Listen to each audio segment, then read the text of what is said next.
Well,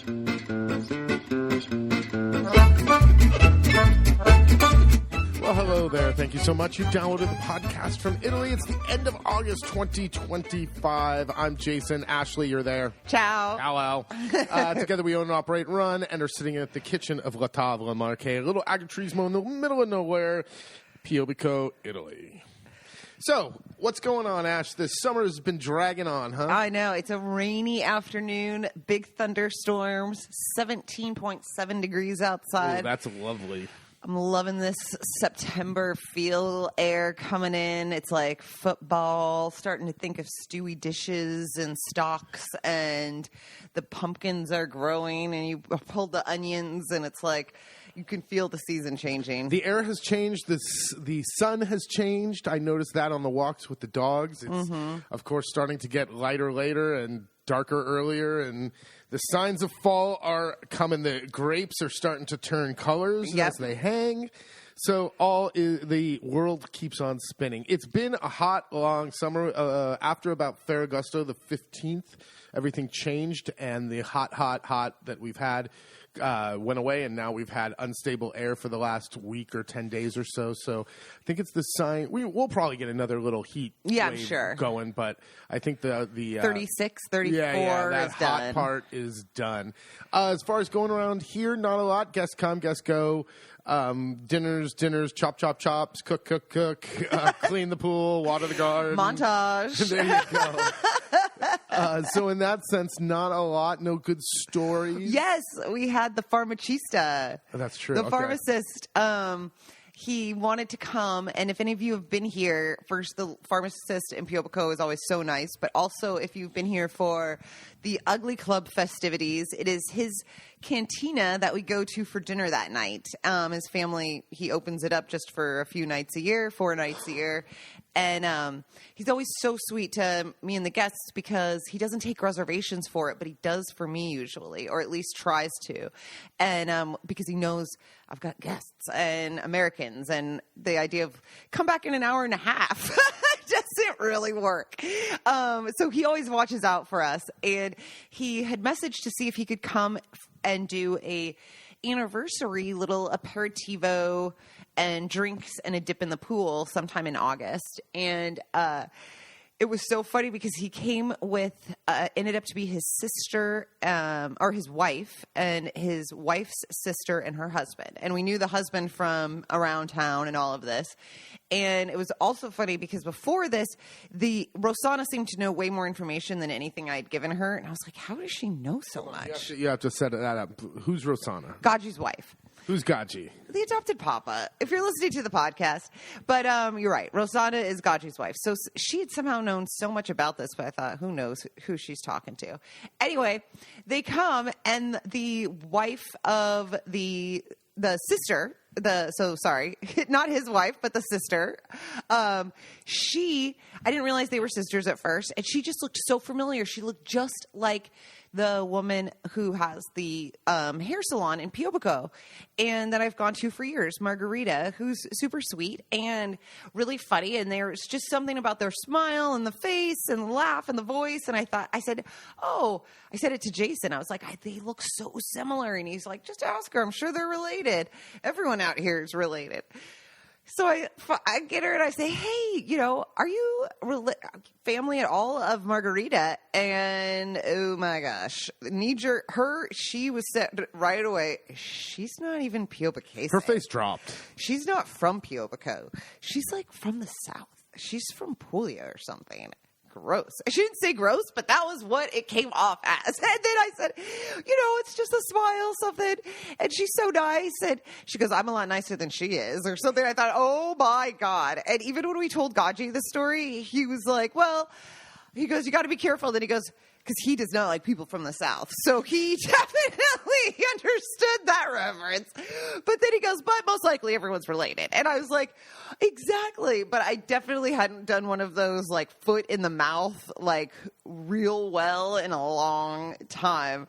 Good to see. I do it all the time. I know. But it was nice because it was a surprise for the couple whose anniversary, their 30th, and they did a bicycle ride from Piobbico to Piobbico, which is about 10 kilometers or so. Yeah, but and then up and over the back hill to our house. They did 25 kilometers. Yeah, and but hold on, all their bikes had battery packs. 2. The ladies. The chicks had I asked. Chicks had the e-bikes because they said they would never be able to do it without it. And the dudes actually cycle. And the woman who I had the mistaken identity of, she was so funny when she got here because she was like, thank God. She said, I was starting to think, she goes, I told my sister, this is a shit gift. She said, I don't cycle. I just kept saying, I hope wherever we're going is there, I can have something to drink. But it ended up to be a really nice evening and hang out with them. And so it was really good. But this weekend is the big festivities in Piobbico for the Palio. And they do it for like the corn stalk. What would you say? I have no idea. The Pinocchio.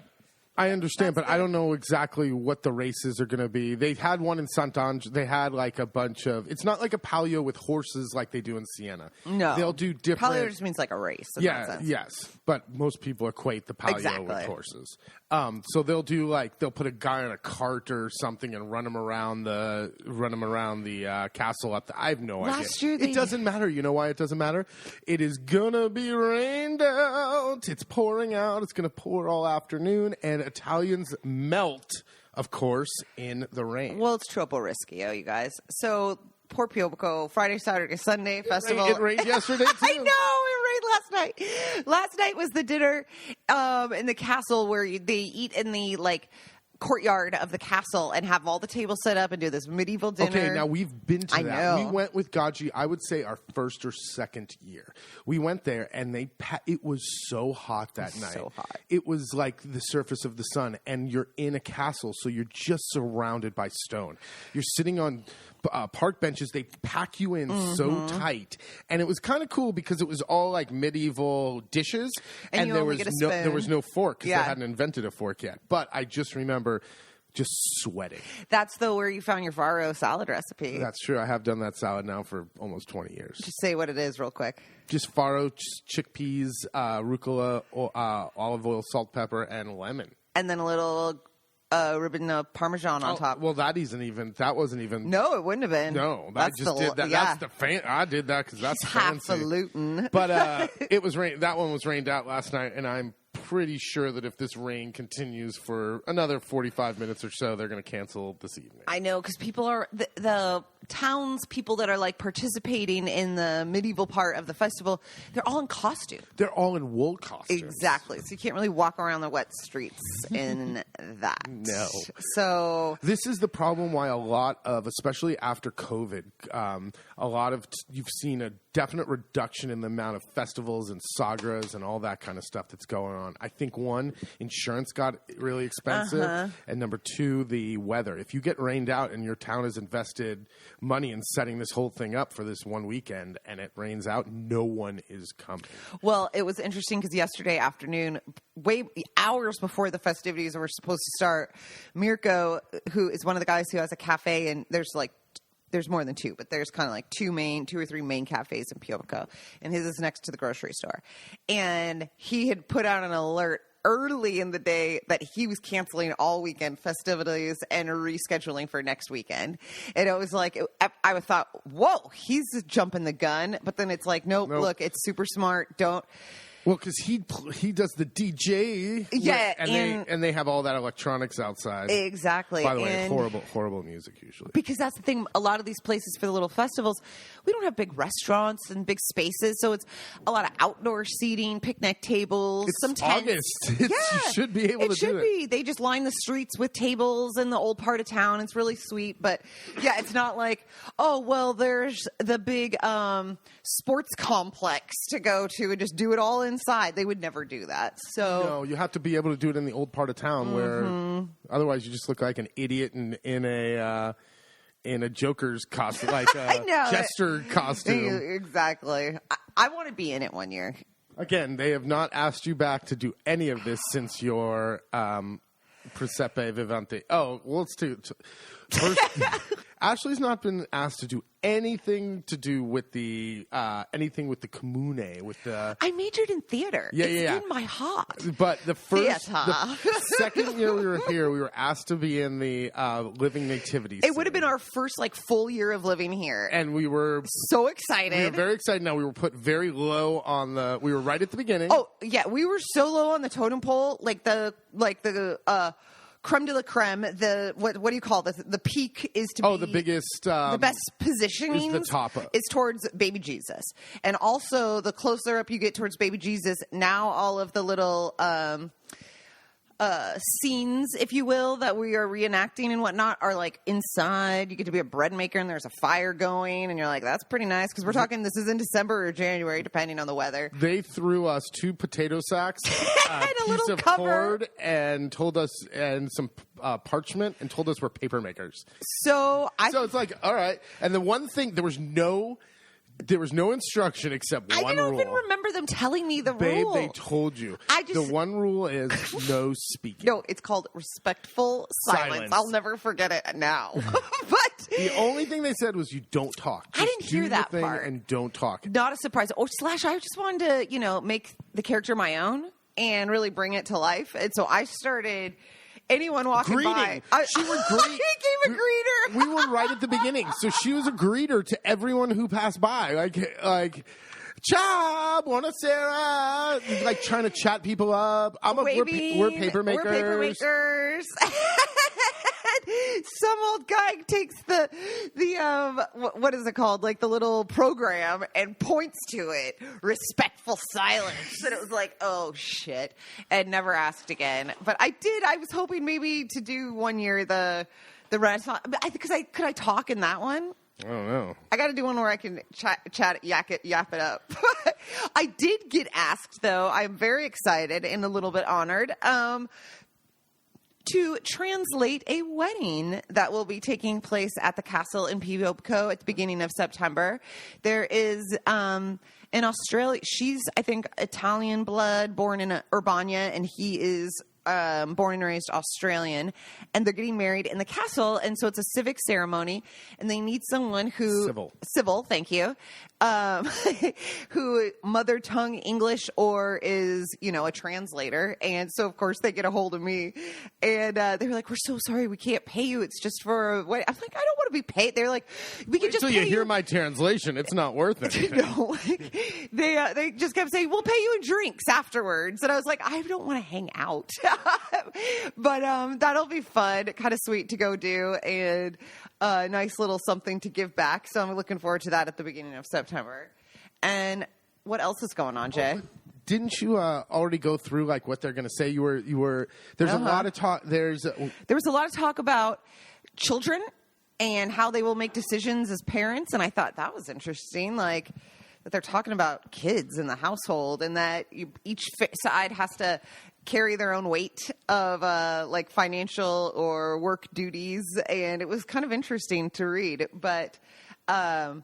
Nothing crazy. Nothing. Actually, it was really short. It was short. I was shocked. But in typical Italian fashion, at the very beginning of it, they cite the law and the article of the law. Not just at the beginning, before each little section, Article 441. And it's okay.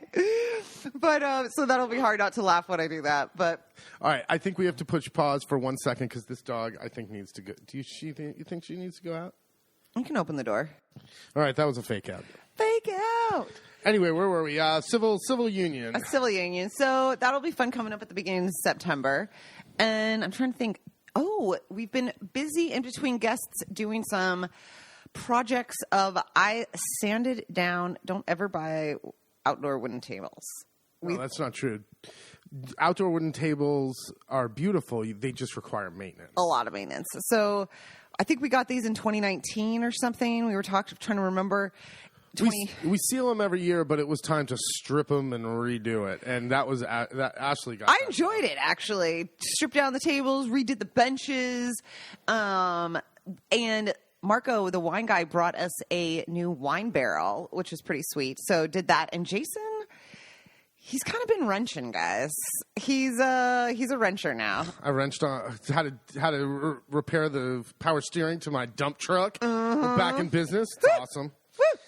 But enough bragging. And the biggest thing right now is looking for a new stufa. Oh, yeah. An insert for the fireplace. When we first moved, we only used the open fireplace in the kitchen and burned wet pine wood.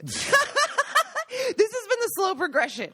Then we learned wet wood, no good. Pine, then we just thought, let's just do dry pine. No, stop. And then that just spit everywhere. Anyway, about 10 years ago, we got a second-hand, it's an insert for your fireplace that's made out of... what's Giza? Yeah, Cast iron. Cast iron, and it's a beast. It's a beast. It's got fans in it. It weighs about 200 kilos.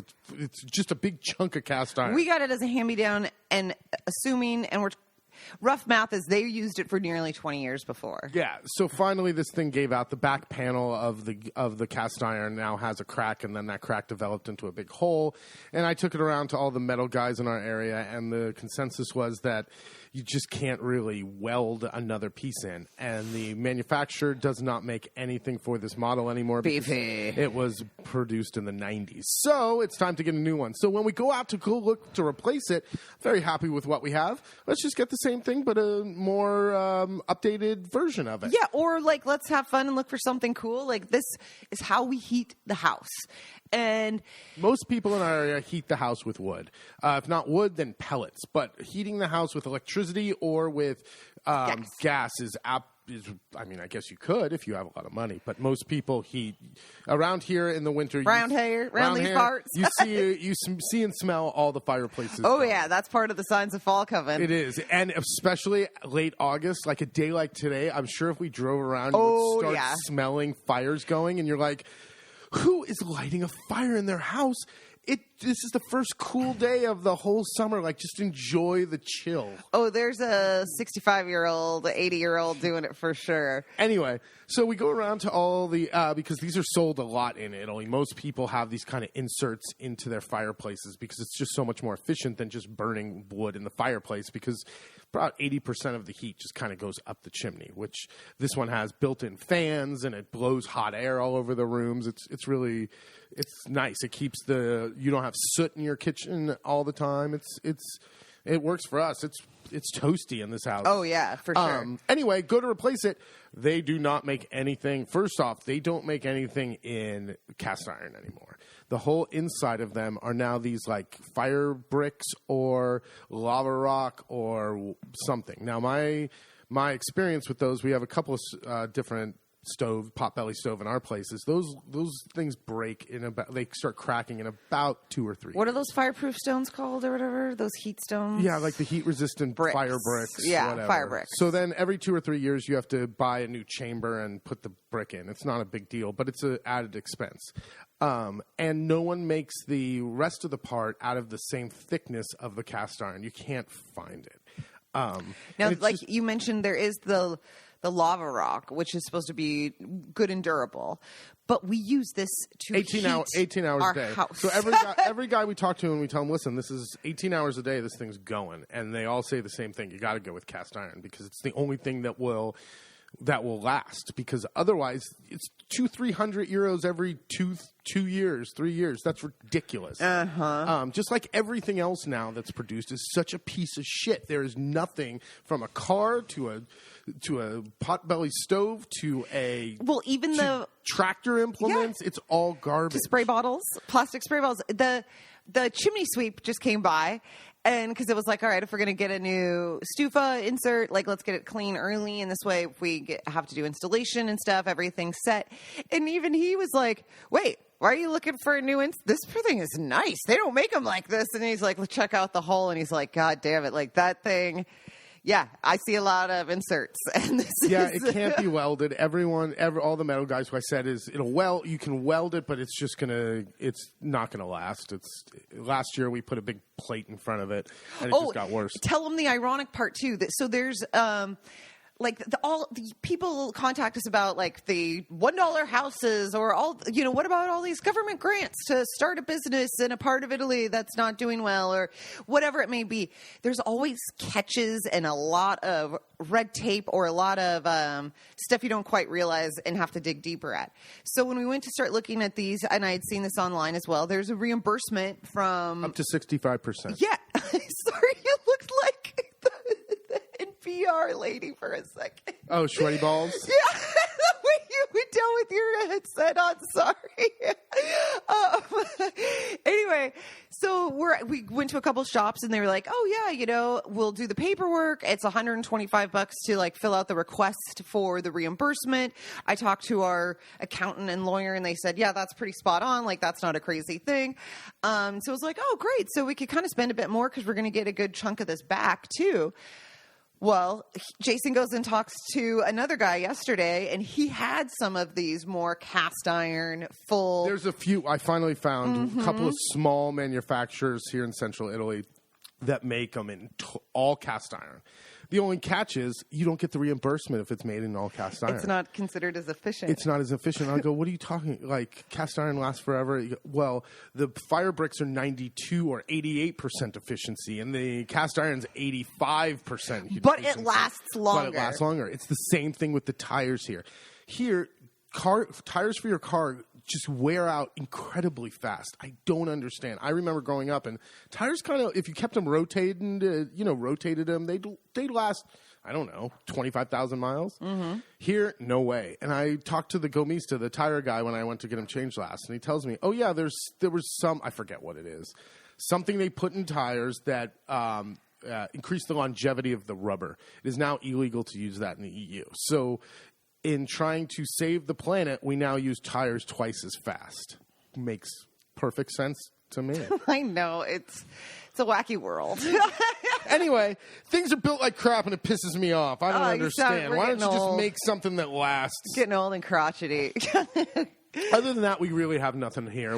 I will say real quick, because I've got my eye on my next slice. Jason has made 2 this summer. Pretty legit. My grandma's recipe for the pie crust, peach pie. Peach and raspberry. We've got our raspberries. Highly recommend Our raspberries really came in this year. Uh-huh. We have tons. We already made our marmalade.